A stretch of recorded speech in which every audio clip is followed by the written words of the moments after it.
Así es, Hugo, gracias. Qué bueno empezar un noticiero con esas noticias tan alentadoras, tan positivas. Ahora vamos a la dura realidad. Desde la tarde, la policía y la fiscalía allanan las oficinas del Ministerio de Energía en el norte de Quito por presuntas irregularidades en la entrega de catastros mineros. Vámonos en directo, Lucía Clavijo está en el lugar y nos cuenta detalles. Lucía, buenas noches. ¿Qué tal en estudios? Gracias, Milton. Así es, aproximadamente a las 5 de la tarde de este martes, un fuerte contingente policial, acompañados de la Fiscalía General del Estado, ingresaron hasta las oficinas del Ministerio de Energía y Minas, ubicado aquí en la Avenida República del Salvador, al norte de Quito, para realizar un allanamiento, específicamente en el piso 9 del edificio. Según información de la Fiscalía, se investiga un presunto cometimiento de delito por irregularidad en otorgar catastros mineros. Dentro del operativo se decomisaron documentos y también artefactos y archivos digitales, pues allí habrían las pruebas de este delito. Se daría cuenta de que hubo un presunto crecimiento en las plantas que procesan precisamente material aurífero sin verificar específicamente la procedencia de este material. Por ello es que se han allanado, se han decomisado computadoras y documentos. Al menos una veintena de uniformados ingresaron al lugar precisamente también unos minutos después, aproximadamente a las 6:30 de la tarde. Esto coincide precisamente con las declaraciones que dio el ministro de Defensa, Giancarlo Lofredo, acerca de un complot que existiría para precisamente incrementar la crisis energética. Escuchemos lo que dijo el ministro de Defensa. Evidencia de esto es el robo de cables, la afectación a las tuberías y la intromisión de personas para intentar detener la producción en uno de los pozos. Y bien, hace poquísimos minutos ya este allanamiento culminó. Como podemos ver en imágenes, salieron los uniformados de la Policía Judicial y también funcionarios del Ministerio de Energía. Nosotros estaremos pendientes. Por ahora la Fiscalía no ha mencionado si hay detenidos por este operativo, pero estaremos pendientes de la información y les llevaremos en nuestras próximas emisiones. Por ahora volvemos contigo, Diana, en estudios. Muy buenas noches. Buenas noches, Lucía. Gracias por la información. Y ante la sequía del río Tomebamba, en Cuenca, las entidades municipales plantean posibles soluciones. El racionamiento del servicio de agua potable no se descarta, pero se sugiere un uso adecuado de este recurso. Nuestra compañera Erika Vera nos tiene los detalles desde la capital Azuaya. ¿Cómo estás, Erika? Así es, compañeros, buenas noches. Continuamos en la ciudad de Cuenca para conocer un poco el tema de la sequía y de las probabilidades y soluciones que se tienen a corto, mediano y largo plazo. En el siguiente reportaje damos a conocer un poco de ellas por parte del alcalde de la ciudad. Pero no hay agua. De 6 a 8 horas serían los racionamientos de agua potable en Cuenca.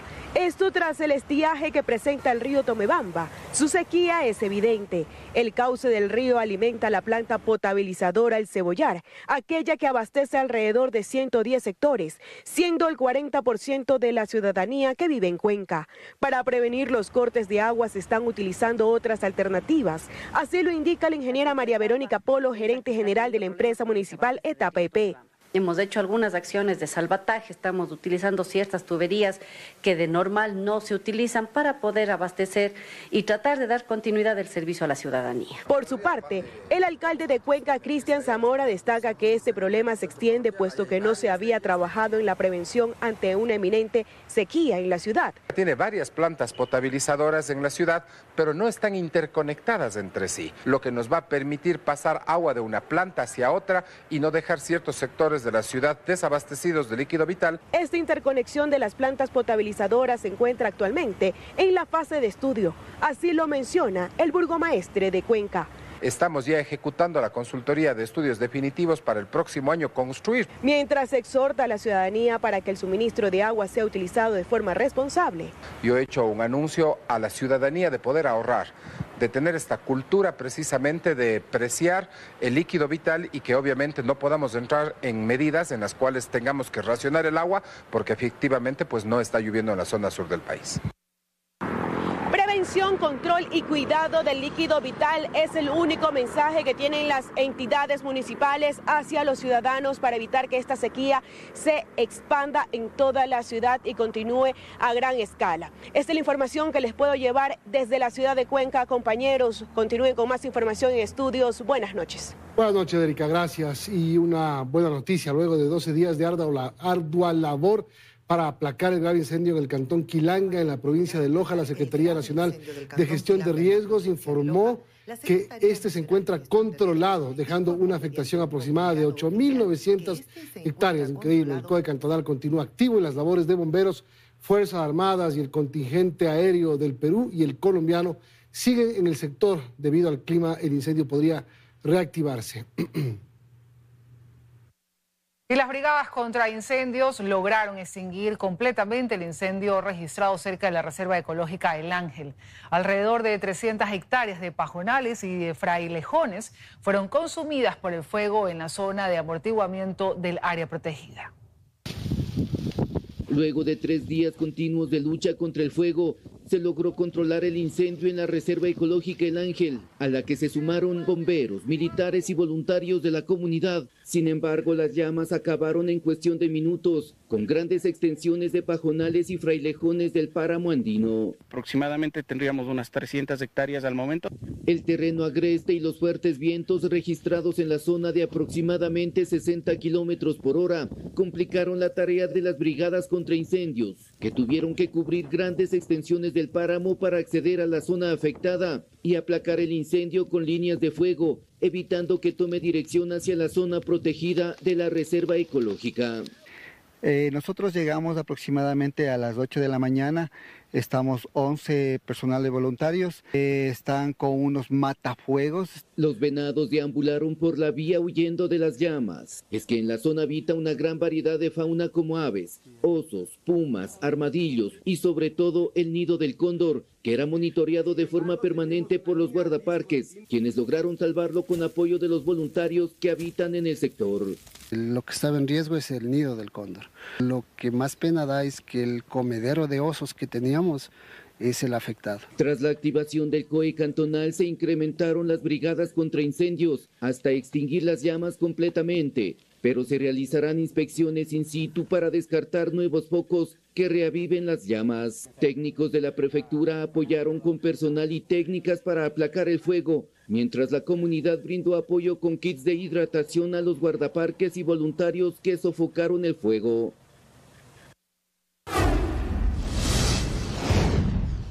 La presidenta de la Comisión de Fiscalización de la Asamblea suspendió el juicio político a la ministra Mónica Palencia e informó al juez que retomará el trámite de los juicios políticos a los exministros de Guillermo Lasso. Este martes la Asamblea aprobó una resolución en la que pide la intervención de la Corte Constitucional para definir si retoma o no dichos juicios.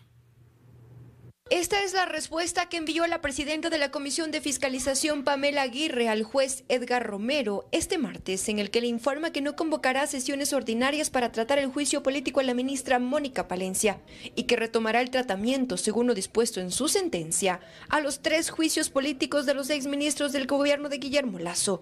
Con ello, se suspende el juicio político a Palencia hasta el momento procesal pertinente, detalla en el escrito. A la par, este martes, con 87 votos a favor, el Pleno aprobó una resolución que rechaza dicha sentencia y pide el pronunciamiento de la Corte Constitucional. No estamos estableciendo que no acataremos la sentencia, no estamos diciendo eso.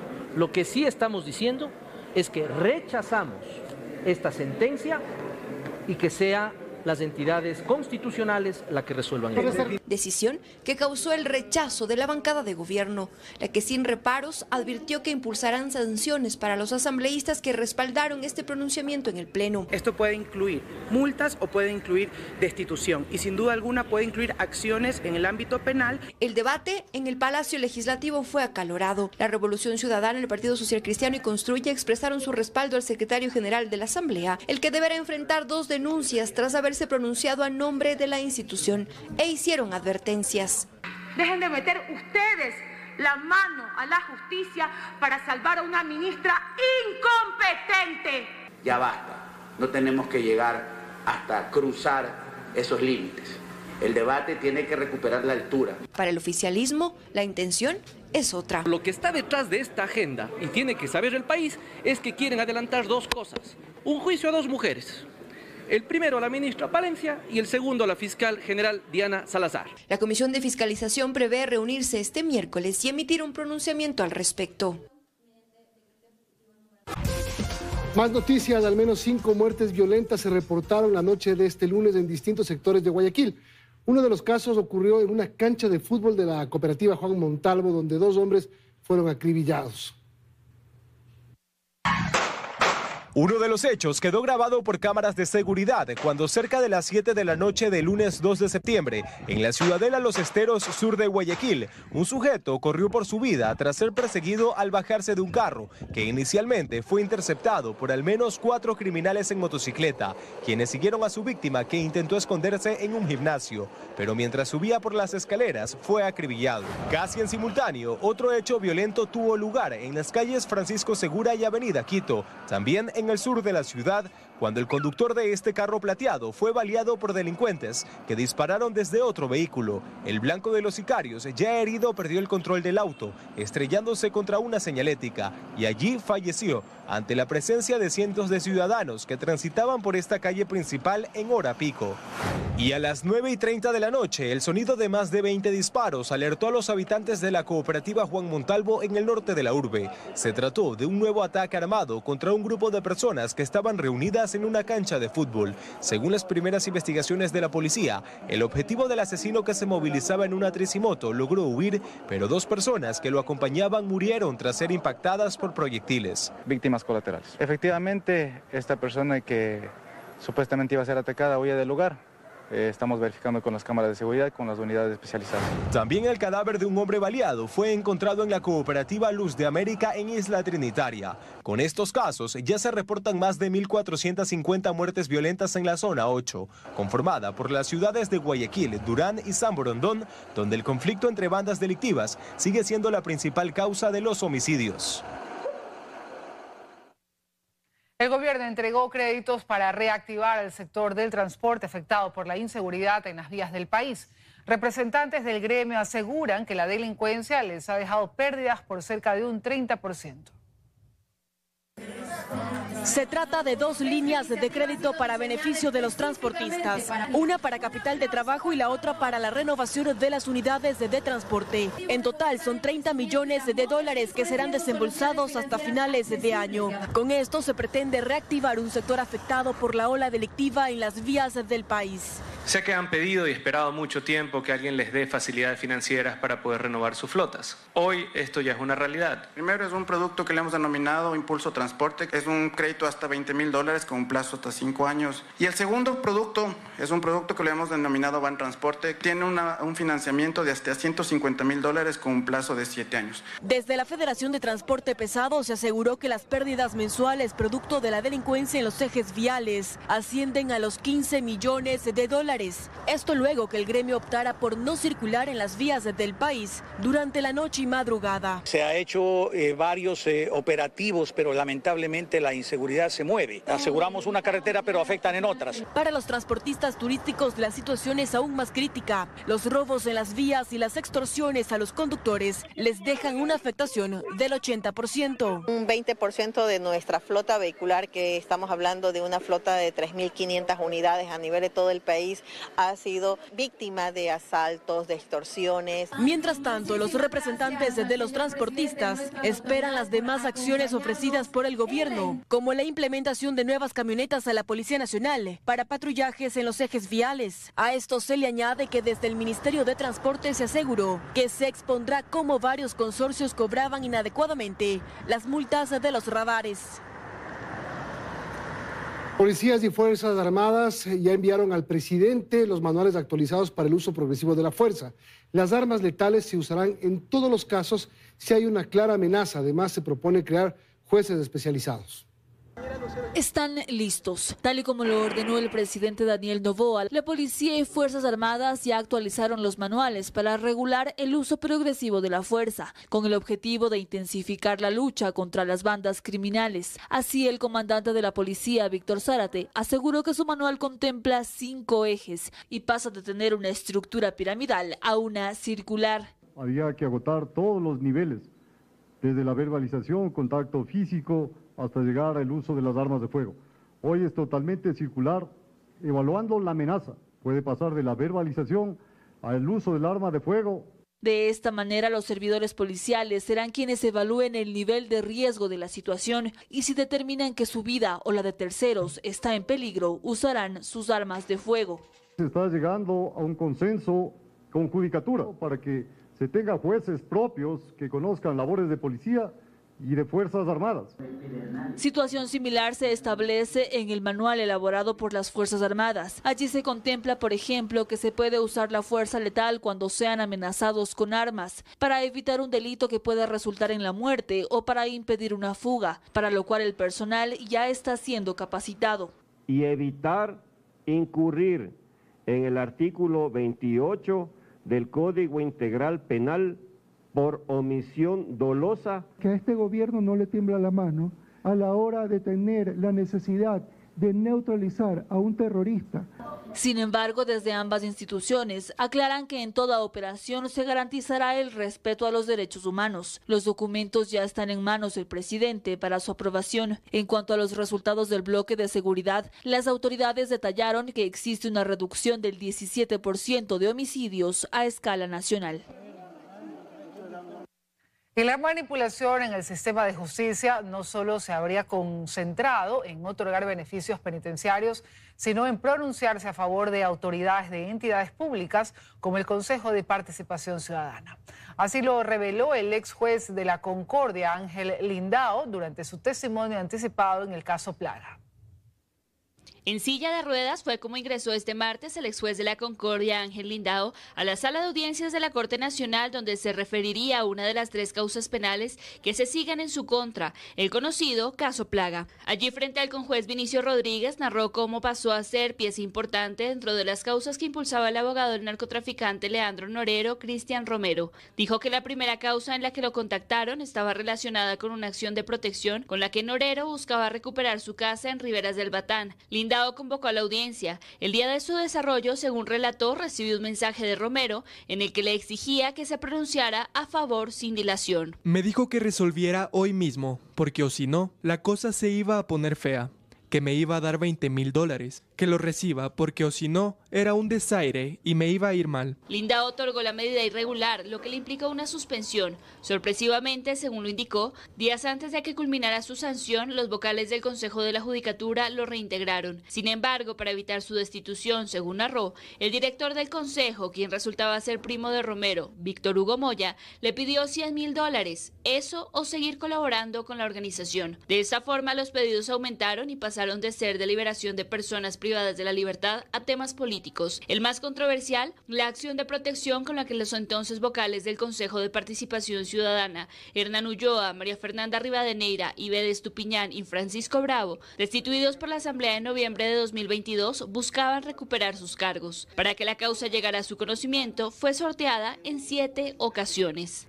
En este caso no recibí ni un centavo. Lo hice porque me dijeron que iban a archivar mi sumario. En una reunión me dijeron que el presidente Lasso estaba agradecido porque eso le había dado tiempo para reestructurar una nueva mayoría, ya que la mayoría opositora, compuesta por correístas y socialcristianos, tenían un plan para tomarse el poder del Consejo de Participación Ciudadana y su próximo objetivo era la fiscal Diana Salazar. Lo que el testigo manifestó es la verdad que él conoce y lo que él sabe es la verdad de los hechos. Ángel Lindao ya fue condenado a 40 meses de privación de libertad por procedimiento abreviado dentro del conocido caso Metástasis, una causa también relacionada con la corrupción en el sistema de justicia. En el caso Plaga, según su abogado, espera acceder al mismo beneficio.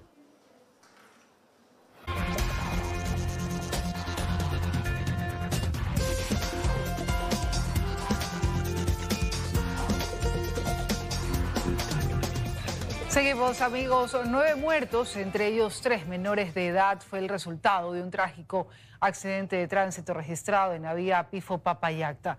El bus que transportaba a 34 pasajeros de la comunidad Huaurani cubría la ruta Coca-Quito. La emergencia fue reportada cerca de las 7 de la mañana de este martes. Este bus, que transportaba 34 pasajeros desde la ciudad del Coca hacia Quito, perdió sentido de circulación y se volcó en el kilómetro 6 de la vía Pifo-Papayacta. Que hemos tenido 9 bajas de uno de los tesoros ancestrales que tiene el país, que es la comunidad Huaurani. Más de 100 integrantes de esta comunidad partieron desde el oriente en 3 buses, con destino al Palacio de Carondelet, pues tenían una reunión con el gobierno. Durante 2 días viajaron en canoa desde la comunidad hasta el Coca y cerca de 6 horas más hasta llegar a la capital. Sus dirigentes pidieron la reserva de su identidad porque aseguran son objeto de amenazas. Había pasado una camioneta amenazándole al chofer, diciéndole que pare, pero el chofer no hizo caso, vino a toda velocidad y lamentablemente la bajada de Quijo, Papayacta, ha ido rozando y para que se caigan, ¿no? Pero lamentablemente ya fue chocado el neumático y vinieron a perder aquí la pista. Añadieron que la zona de influencia vive de los recursos de la explotación del Yasuní, por eso lo defenderán a toda costa. Y la gente que viene a cerrar el bloque morirán, ahí acabarán la cadáver. Ya está viendo el cubista, ahí está, mira mi rostro. 3 de los fallecidos son menores de edad. Algunos de ellos se negaron a recibir atención médica por parte del personal del Cuerpo de Bomberos de Quito. Hablamos del regreso a clases. Para este año lectivo 24-25 en Sierra Amazonía, el Ministerio de Educación tiene proyectada una inversión de más de 45 millones de dólares en recursos educativos. María Gracia Chacón nos cuenta en qué consiste y cómo se destinarán estos fondos. Así es, 5.106 instituciones recibirán alimentación por parte del Ministerio de Educación, con una inversión planificada de 83 millones de dólares hasta diciembre. Más de 1 millón de niños y adolescentes se beneficiarán del refrigerio escolar. Más de 1.300.000 estudiantes recibirán textos escolares. Estos aún están en impresión. La inversión es de 12 millones de dólares. El Ministerio de Educación destina 24 millones de dólares para la entrega de uniformes escolares a 695,000 niños y adolescentes. Recibirán un buzo y 2 pantalones de calentador y 3 camisetas de cuello redondo. Los alumnos de pueblos y nacionalidades recibirán el mismo kit, más 3 prendas correspondientes a su pueblo y nacionalidad. Casi 7 millones de dólares son destinados al transporte escolar para 12,000 niños de zonas lejanas y de difícil acceso. Por último, el Ministerio de Educación dotará de equipamiento y mobiliario como pizarras, sillas, pupitres y escritorios a 259 instituciones educativas, con una inversión de más de 2 millones de dólares. Así, esta cartera de Estado proyecta destinar más de 45 millones de dólares en recursos a lo largo del año lectivo Sierra y Amazonía.